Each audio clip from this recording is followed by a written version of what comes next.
Bom, é, eu, eu sou natural de Blumenau, Santa Catarina, e eu sempre. A gente era colono, a nossa família era colono, né? Mas eu tinha uma ansiedade muito grande para conhecer mais, conhecer lugares. E como eu tinha parentes morando no Rio, em São Paulo, eu passei uns tempos na casa de uma tia em São Paulo, depois passei um tempo aqui no Rio. E quando eu voltei para casa, eu tinha certeza que eu não queria mais continuar na roça, né, como um trabalho duro, né, tudo que você possa imaginar assim, de dificuldade no interior, eu já passei, né? Como ir descalça para a escola, 5 quilômetros a pé para ir, mais 5 quilômetros para voltar, na geada, no frio, no inverno, não ter um calçado para colocar no pé. Mas isso não era só eu, isso era comum, né? As famílias na região eram famílias pobres, e então todas as crianças iam assim.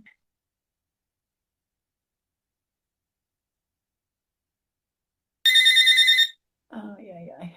Marco, vê para mim, não tem como atender. Tô no ar.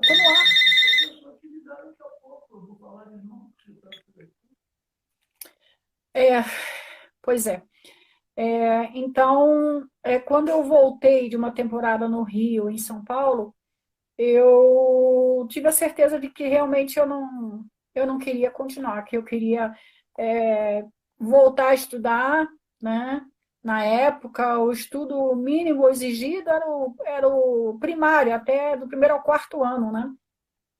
Então, eu me matriculei numa espécie de um supletivo para terminar o que hoje seria o fundamental, né? E, e também fiz datilografia, porque era uma coisa que na época era. Hoje as pessoas têm que saber mexer no computador, na internet, dominar essa tecnologia. Na época, o que se precisava para trabalhar no escritório, por exemplo, é, era saber datilografia, né? Então, fiz um curso de datilografia e aí eu comecei a procurar emprego. é, eu comecei a procurar emprego em jornais como o Jornal do Brasil, como o Jornal Globo, né? E aí eu encontrei então um jornal do Brasil, um anúncio de emprego numa empresa alemã no Espírito Santo, em Vitória, no Espírito Santo. E era assim, eles estavam contratando pessoas na região de Santa Catarina, porque a empresa era alemã e os funcionários tinham que saber falar em alemão. Então eu fui para Vitória, no Espírito Santo, para encurtar a história. Lá eu conheci o meu futuro marido, né? Ele era estagiário, ele trabalhava na filial do Rio de Janeiro, e ele foi fazer um estágio na matriz onde eu estava, nós nos conhecemos lá, e mais ou menos um ano depois eu vim embora para o Rio, e aí nós casamos, e como a família dele morava em Petrópolis, nós então viemos morar em Petrópolis, né? Porque a família dele estava aqui toda. E aqui em Petrópolis, depois que eu cheguei, aí eu comecei a conhecer a cidade, saber um pouco mais da cidade e me envolver com aquilo que me tocava o coração, né? É Mas verdade. é verdade. Beth, como é Mas que você começou com a cultura alemã em Petrópolis? Monique,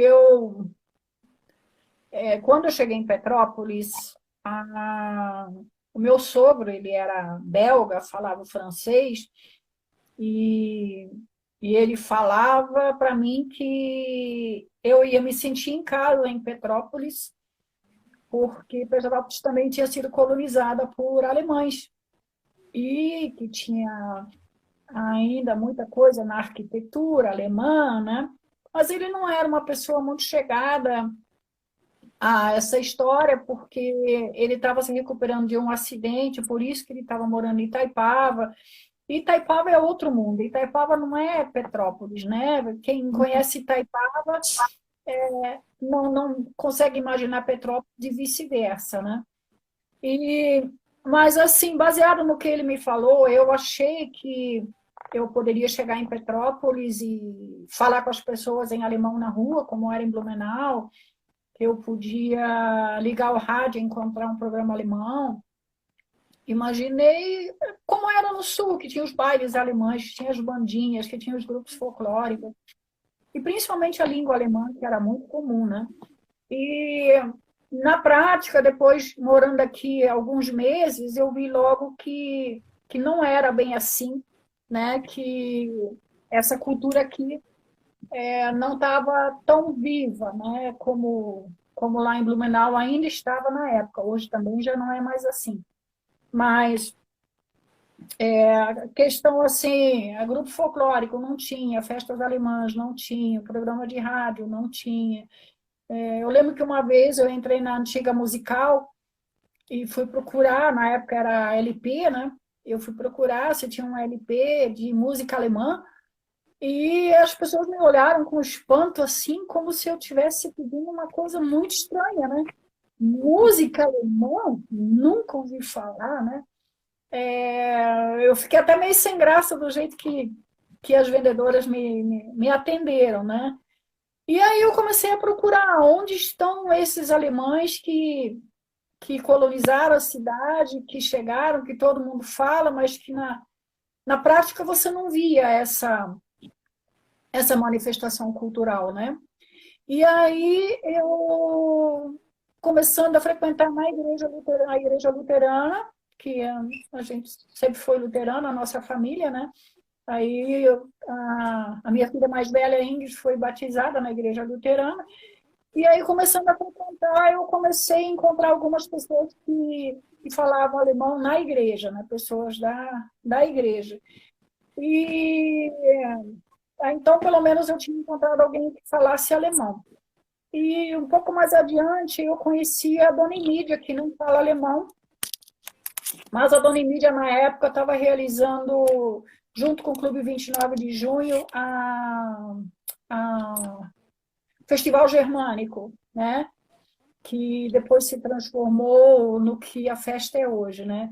Mas na época de 1983 até 89 foi o Festival Germânico. E aí eu fui conversar com ela, saber como é que era, ela me explicou, ela me convidou. Na época, a minha filha, ela fazia show da Xuxa em Petrópolis. A Ingrid foi Xuxa e tinha um grupo de paquitas e a Dona Emília convidou o grupo, né, esse grupo de Xuxa e paquitas como atração para o Palácio de Cristal. Ela convidou o grupo de balé da Anneliese Kersten, show de palhaços, porque não tinha nada em Petrópolis de alemão, né? Não existia grupo folclórico ainda, né?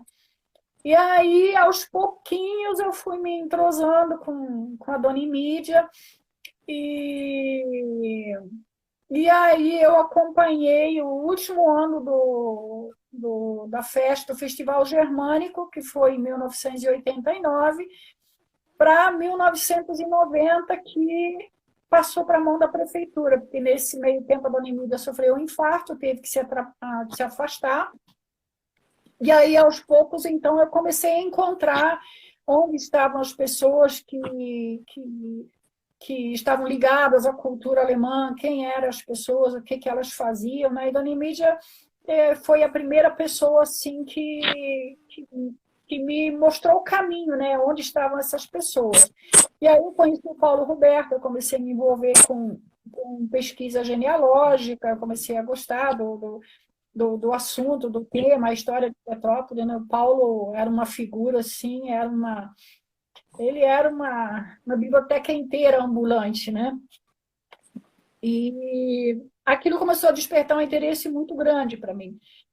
E aí, em 1990, então, deixa de ser o Festival Germânico, a Dona Emídia tem que se afastar, a diretoria do clube, então, faz uma parceria com a Prefeitura de Petrópolis, e a Prefeitura de Petrópolis assume a festa e daí ela recebe o nome de Festa do Colono Alemão. Né? Foi só um ano, só em 1990, que ela se chamou Festa do Colono Alemão, que anteriormente era Festival Germânico, e no ano seguinte, em 91, ela passaria a se chamar Bauernfest. Então, aos pouquinhos, as portas começaram a se abrir para mim, né? Então, através desse primeiro caminho, aí eu conheci pessoas que trabalhavam com genealogia, com pesquisa histórica, e aí, com a chegada da Bauernfest, abriram-se outras portas. Eu acabei indo trabalhar na igreja luterana, na secretaria, e aí o meu ingresso no mundo das pesquisas aumentou muito, porque lá na igreja, e quase todas, acho que todas as igrejas têm os livros de registro, né? Onde está registrado lá o nome do primeiro colono da família, vamos dizer, família vocês, né? Cronenberg, né? Uhum. Então, tá registrado lá. Eu estou dando um exemplo, não estou dizendo que seja assim. E aí, então, se esse descendente chegou solteiro e casou aqui, então vai ter lá o seu Fritz Cronenberg, casado com a dona Frida, com outro sobrenome, né? No dia tal, e está tudo registrado lá. E aí, normalmente, as famílias antigamente, quando casavam, né, no máximo um ano depois, já tinham filhos, né? Nascia o primeiro filho. Então, você pega o livro de batismo e você vai achar lá um ano depois o batizado do filho, que tem o nome lá de Franz, digamos, né? Que é filho do Fritz e da Frida, né? Que casaram naquele tempo. E eu comecei a tomar gosto por isso, e também foi uma época que muitas pessoas se interessaram por genealogia. Então, muitas pessoas procuravam a igreja luterana e, às vezes, passavam semanas lá na secretaria pesquisando os livros, né? E dali, depois, tem a confirmação daquela criança que foi batizada, e depois já tem o casamento daquela criança que já virou jovem, já virou adulto, né? Falecimento, tudo é registrado nos livros, então isso ajuda muito. É um mundo fascinante. É um mundo fascinante, eu gosto bastante. E ali também eu tive contato com as origens dos imigrantes alemães, dos colonizadores alemães, e que região da Alemanha eles vieram, né? Então, isso me trouxe um leque muito grande de conhecimento. E aí, antes de, de participar de outras coisas, né, que vieram depois, eu fui convidada para trabalhar na Igreja Luterana como secretária. Acho que é a internet dela que está travando. Parece que em algum momento, né, a coisa começou a se dizer nem ir muito atrás. A grande maioria das coisas veio na minha direção, né? Algumas coisas eu Uhum. tive que buscar, mas a grande maioria simplesmente veio e eu fui mergulhando. A Bauernfest, então, né? E nesse ano de 1990, no ano anterior, durante a festa, o Clube 29 de Junho abriu inscrições na barraca, oficializando que naquele momento estava sendo criado o primeiro grupo folclórico em Petrópolis, e que quem quisesse fosse lá se inscrever. E eu lembro que nós estávamos no Palácio Cristal, no baile, e foi assim, a pista ficou sem dançarino, porque mais da metade foi para fora, na barraca do Clube 29 de Junho, e fez sua inscrição lá, para deixar nome e telefone, para que depois eles entrassem em contato. E aí, isso foi em junho. Em agosto do mesmo ano, então, começaram os primeiros ensaios, que se formou esse grupo que começou, então, em 1990, é hoje o Grupo Folclórico Germânico Bergstadt, né, que resolveu caminhar sozinho e tem como data de fundação 25 de agosto. Depois, em janeiro de 91, houve uma pequena dissidência interna do Bergstadt e o grupo se dividiu e surgiu o Bauerngruppe. Bauerngruppe foi fundado em 2001, no dia 1º de abril. E parece que na época os ânimos andavam tão assim animados, mas ao mesmo tempo também acirrados, porque em novembro do mesmo ano teve uma outra separação, né? E aí dentro do Bauer Group saiu o Moser Volkstänze, né? Que tem como data de fundação 14 de novembro de 91. Então, em um ano, nós tínhamos 3 grupos folclóricos em Petrópolis. Depois do Moser, que surgiu em 91, aí veio o Rheinland-Pfalz, que surgiu em 94, né? Aí teve uma pequena pausa. Aí, nesse meio tempo, surgiu o 29 de junho também, né? Que o 29 de junho não existe mais, mas em 92 surgiu o 29 de junho com a categoria, eles começaram com a categoria infantil, né? E aí nós fomos chamados para coordenar, eu fui para o 29 de junho, para a diretoria do clube também. E então, em 92 surgiu o 29 de junho, em 93 a categoria de adultos, né? Em 94, então, surgiu o Rheinland-Pfalz, em 96 surgiu Petrópolis, danças folclóricas. Já tinham surgido alguns grupos que não foram adiante, né? Que iniciaram suas apresentações e saíam nos jornais, criaram mais um grupo folclórico, mas a gente que está dentro disso, a gente sabe que não é fácil, né? Para você se manter o grupo, manter os trajes, a gente sempre trabalhou sem dinheiro do município, né?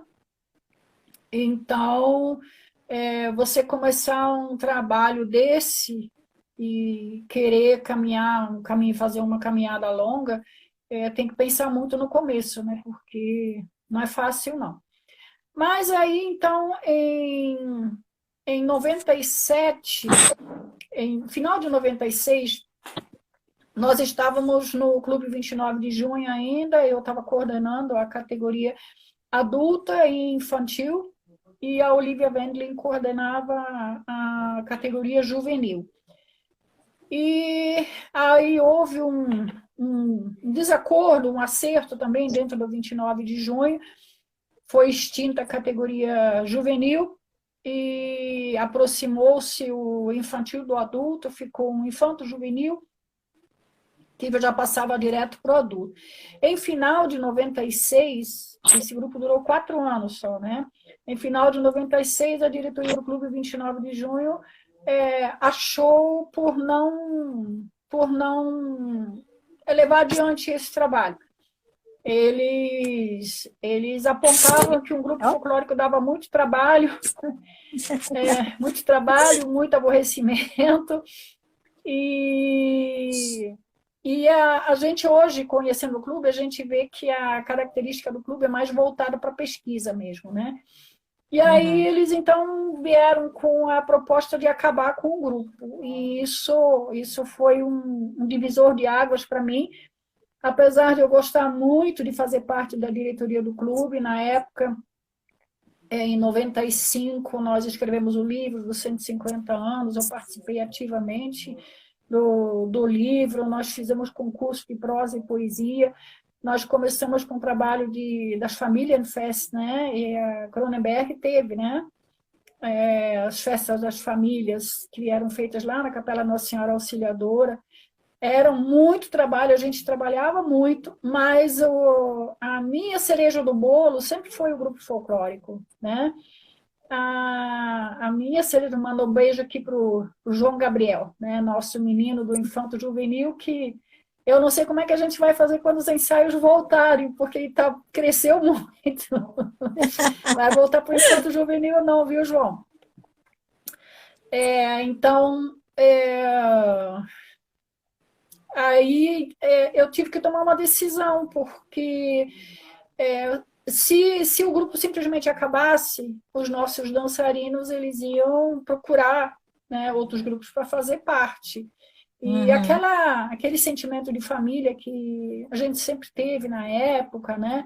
Aquela turma da antiga, Adilson, o Gema, é, Saulo, Fernando, Marco Sérgio, nem vou lembrar de todos agora, Rogério, enfim, essa turma toda, né, eram bons dançarinos, gostavam de dançar, e se o grupo simplesmente se dissolvesse, eles iam procurar outro grupo. E aí, então, a gente fez uma reunião e eu comuniquei ao clube que a gente ia levar o grupo para fora do clube, mas que a gente ia continuar com o trabalho dentro do clube. Só que com o passar do tempo isso começou a ficar difícil. Ser da diretoria do clube e ao mesmo tempo coordenar o CAISE começou a ficar difícil. Mas foi assim, então a gente se desligou, né? Final de 96, em 97, início de 97, dia 1º de fevereiro, o Kaiser foi registrado como Kaiserstadt Kulturkreis.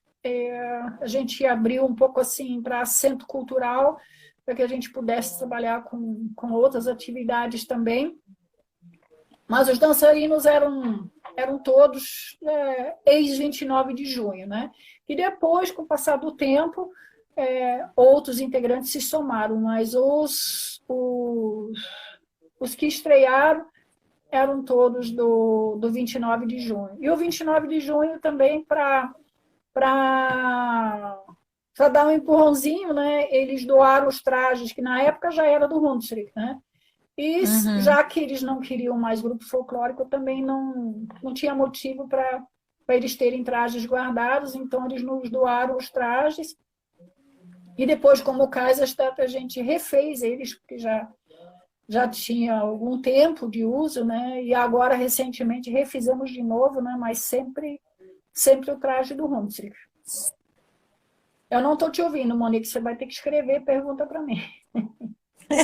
Não tem jeito.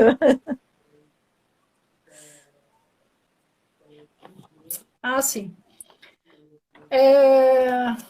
Bom, eu tenho duas filhas e uma nora e uma neta, né? Agora a mais velha já, a Ingrid, foi fundadora lá no passado, né? E na Bauerfest em 1990 ela foi a primeira princesa, né? Até esse dia eu publiquei fotos aí, a Flávia Baiandi foi rainha, a Ingrid foi primeira princesa, e a Fabiana Wilbert foi a segunda princesa, né? Até conversei com ela um pouquinho antes, ela agora é Stutzel, né? Ela é casada com alguém da família Stutzel. E então ali eu tive a Ingrid como primeira princesa participando. Depois, em 2006, a Mônica concorreu e também foi primeira princesa, né? E quando foi agora, recentemente, em 2017, a Larissa, minha neta, se candidatou e foi eleita rainha, né? E é claro que a gente fica feliz com isso, né? Dá um orgulho, né? O grupo já se alegra quando a rainha do grupo, né? O Bauer fica feliz quando a rainha é do Bauer, o Berg fica feliz quando ela é do Berg, e assim por diante. E nós ficamos felizes como Kaiser, mas também como família, né? Então eu tive minhas duas filhas, primeira princesa, e a minha neta foi rainha. 20 anos de Kaiser em 2017. Sim, 20 anos de Kaiser em 2017. É verdade, nós comemoramos lá na igreja luterana. No passado, no início, nós fazíamos festa todo ano, né? Era Kaiserfest, né? A gente começou fazendo com almoço, fizemos algumas festas no Selminha lá, que é enorme, né? Fizemos até uma festa que durou 2 dias, sábado e domingo. Nós começamos com uma abertura ecumênica com o pastor e com o padre, no sábado de manhã, e a festa durou o sábado inteiro e o domingo inteiro, né? Mas na época a gente tinha uma equipe muito boa, né? O grupo estava grande e tinha muita gente disposta a trabalhar, arregaçar as mangas, né? Eu lembro que a gente ficava de madrugada aqui pintando faixa, a Mônica fazendo não sei quantas mil violetas de papel para decorar a mesa, outros faziam quilômetros de trança de papel crepom para enfeitar uma guirlanda gigante, que uma guirlanda para fazer efeito naquele telhado ali da Selminha, né? Ali é muito grande, então você bota uma coisa do tamanho de uma roda de carroça, bota lá em cima, parece um biscoitinho, né? Então, nós tivemos que mandar fazer uma roda bem maior e enfeitamos ela com flores e depois saindo as faixas de dentro da roda e puxando para as laterais.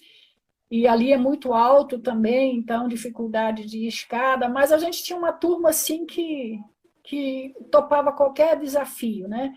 Que saía de madrugada se fosse necessário, que trabalhava, um subia no ombro do outro, um ficava em pé em cima do outro para conseguir fazer as coisas. Era um sentimento de família muito legal, muito bacana. Depois nós passamos para os cafés coloniais, né? Uma vez por ano, fizemos vários, fizemos alguns no Clube do Bingen, depois fizemos um ou dois lá no Centenário, e por último estávamos fazendo lá no Nossa Senhora Auxiliadora, lá em cima no quarteirão da Darmstadt, né? Fizemos uma parceria bacana com a diretoria de lá, com o seu Silvio Fogel, com a Alaide, né? A Alaide Lousa é uma parceira muito grande também, trabalha muito essa mulher, eu admiro muito porque ela e a equipe dela funcionam maravilhosamente, né? Então a gente fez uma parceria onde a gente ficava responsável pela decoração, pela divulgação, e a gente comprava os ingredientes todos que necessitava para fazer os pães e as cucas, e a equipe de lá, então, produzia os pães e as cucas, e depois a gente dividia o lucro, né? Então, festa de grupo nunca deu muito dinheiro, não, mas valia a pena fazer porque eram tantas pessoas envolvidas, tantas pessoas que se juntavam, que tinham o mesmo objetivo, então compensava depois o cansaço, né? Na hora de desmontar, que montar é muito bom, você decorar, enfeitar, fazer flores, fazer cortinas, é, na, lá no Nossa Senhora Auxiliadora, a gente fazia sempre perto do Natal. Então, a gente fazia com o Papai Noel, com presentes. O Papai Noel era seu Armando Becker, né? E tinha até a Mamãe Noel, a esposa deles. E então a gente enfeitava já com decoração natalina. Sempre tinha uma árvore de Natal. E o João Gabriel está dizendo que foi na época que eu entrei. Foi. Era pequenininho, naquele tempo era pequenininho. Então, assim, o que hoje, né, que a gente está vivendo esse momento tão, tão diferente, o que me mexe mais comigo é a falta desse estar juntos, sabe? Desse todo mundo querer a mesma coisa, todo mundo acreditar na mesma coisa, todo mundo abraçar a mesma ideia, né? A gente fazia reunião e todo mundo fazia sugestões, e aí todo mundo se manifestava e a gente aprovava uma ideia. E a partir daquela ideia aprovada, todo mundo caía em campo, né? E isso faz muita falta. Isso faz muita falta, né? Como eu estou vendo a Bauer online, muito triste, Monique, muito triste. Já é triste por si, né? Pelo momento que a gente está vivendo, pela pandemia. Ainda agora há pouco, hoje é dia do colono, né? Dia 29 de junho, dia da chegada dos colonos alemães. Nós fomos hoje de manhã assistir o culto ecumênico. Foi lindo mais uma vez, maravilhoso. Foi na Igreja do Sagrado. Muito bonito, foi bilíngue também, alemão-português. Foi o Frei Ariovaldo que fez o sermão lá dividido com o pastor Elton, outro frei agora eu não lembro o nome. Então hoje a gente pôs algumas coisas e também no WhatsApp e as pessoas do nosso grupo, alguém achou um vídeo onde a festa termina e o pessoal da prefeitura, em 2019, né, no último dia da festa, lá por volta de meia-noite, eles fecham os portões e o povo está do lado de fora gritando assim: eu não vou embora, eu não vou embora. É uma multidão gritando ali, né? E aí algumas pessoas do nosso grupo disseram assim: se eu soubesse o que estava por acontecer, eu também não teria ido embora. Talvez estivesse sentada lá até hoje, né? Então, a gente saber que naquela última apresentação, naquele último dia de Bauer 2019, a gente não imaginava o que viria pela frente. Nós nunca vivemos uma coisa dessas, nunca a nossa geração passou por uma situação dessa. A gente ouvia falar em pandemias, em pestes, em coisas, né, através da história, mas viver, saber como isso né, é muito diferente. E olha que, claro, com todos os cuidados, com todas as recomendações, mas a pandemia atual, ela fez menos vítimas do que outras grandes pestes que nós já tivemos, que a história nos conta, né? Que matou milhares e milhares e milhares de pessoas. Mas mesmo assim, né? Não importa. O fato da gente hoje, para ficar bem, para ficar com saúde, a gente tem que ficar dentro de casa. A gente não poder estar... Hoje, quando o culto terminou, o culto ecumênico, o seu Nílio de Juiz de Fora fez uma videochamada para nós chorando, né? Dizendo que eles assistiram lá de Juiz de Fora, que foi muito emocionante, mas que ele fala que ele não aguenta mais, que tomara que passe logo para que a gente possa se abraçar. E na igreja mesmo, a gente chega lá e encontra as pessoas e a vontade é de abraçar, mas você não pode, né? Então, e às vezes até respeitando outras pessoas, né? O Marcos já está vacinado, eu tomei uma dose, a gente sabe que as pessoas idosas, a maioria está vacinada, já está chegando perto dos mais jovens, mas a gente não sabe até quanto, até que ponto a vacina protege ou não, né? Então tem isso também. Então, a respeito aos outros, a gente também respeita e não abraça, mas a vontade de abraçar. E a Bauer virtual, eu tem coisas que eu prefiro não falar, que eu já comentei com você, que aconteceram, né? Mas a programação em si, eu acho que está legal. Só o que me chama atenção é um número muito baixo de pessoas que estão assistindo, né? Quando você acompanha e vê que quantas pessoas estão assistindo, é triste, é decepcionante, né? Talvez tenha faltado divulgação, não sei, né? E indo um pouquinho para o lado político, ver pessoas na festa que eu não gostaria. mas ela falou que se dirigiu também à questão da realeza da Bauernfest. Com relação à realeza da, da Bauernfest, né?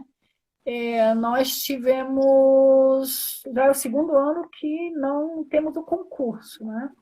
É o segundo ano que não temos o concurso. As rainhas e as princesas que estão comparecendo nos eventos são as representantes de 2019, né? Em 2020 não tivemos, porque foi o primeiro ano da pandemia, e 2021 também não. E como esse ano, porque no ano passado a programação da Bauerfest foi bem resumida, né? Acho que foram 2 ou 3 dias só, né? E teve uma programação menor. Esse ano, com programação maior, com concurso de chapéu mais enfeitado, com concurso de shopping metro, teve abertura solene com as autoridades, vai ter um encerramento. Hoje de manhã o cônsul esteve em Petrópolis, né? Então, o Clube 29 de Junho, que cuida dessa parte, então, em vez de organizar um novo concurso, achou por bem, e o segmento germânico todo concordou, né, que poderíamos conversar com as eleitas de 2019, e elas, então, participariam representando digamos assim, que poderiam ser a rainha e as princesas de 2021 que nós não tivemos, né? Eu já agora nem tenho o nome disso, eu sei que o nome da rainha é Sabrina, né? Não sei o nome das outras meninas, mas está acontecendo desse jeito, eu acho válido, né? Acho, acho bem bacana. No ano que vem, a gente espera muito que a pandemia tenha passado. Quanto mais tempo passa, né, mais afastamento acontece. Tem aquelas pessoas que não esquecem nunca, pessoas que os grupos folclóricos principalmente, né? E toda semana cobram quando é que nós vamos mudar, quando é que nós vamos voltar.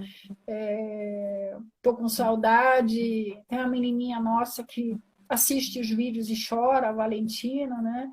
De saudades. Mas, assim, 2 anos sem festa já é bastante tempo, né? As crianças crescem, entram na adolescência, começam a namorar, e aí a gente corre o risco deles encontrarem alguma outra ocupação, fazer parte de alguma outra atividade, né? E quando a gente voltar, eles já estarem envolvidos em outra coisa, né? Os adultos não acredito muito não, porque os adultos estão muito esperando o retorno, né? O único problema que a gente vai ter é a questão dos trajes, né? Os trajes não cabem mais, ou no comprimento ou na largura. É, os adultos todos ganharam peso, né? O ficar em casa, a falta dos ensaios, isso tudo está fazendo com que as pessoas realmente fiquem mais em casa, comam mais, né? E ganhem peso, né? As crianças, o que mais aconteceu foi o crescimento, né? Crescimento, desenvolvimento mesmo. Então, a hora que a gente retornar, a primeira coisa vai ser, além dos ensaios, vai ser a revisão dos trajes, né? Fazer tudo de novo. Mônica, eu só gostaria de falar de uma coisa antes que eu esqueça, se você me permitir, é sobre a doação de sangue, tá? Nós elaboramos, na iniciativa foi até do Felipe, do Rheinland-Pfalz, de fazer uma campanha de doação de sangue durante a Bauernfest, né? É uma campanha voltada dentro do período da Bauernfest, mas que pode se estender. E nós estamos convidando, né, os integrantes dos grupos folclóricos, né, os integrantes das entidades que fazem parte, que compõem o segmento germânico. O segmento germânico são os 7 grupos folclóricos, o Clube 29 de Junho, o Instituto Bingen e a FECAB, que não é muito conhecida em Petrópolis ainda, mas a FECAB é a Federação dos Centros de Cultura Alemã no Brasil. É uma instituição a nível de Brasil, né?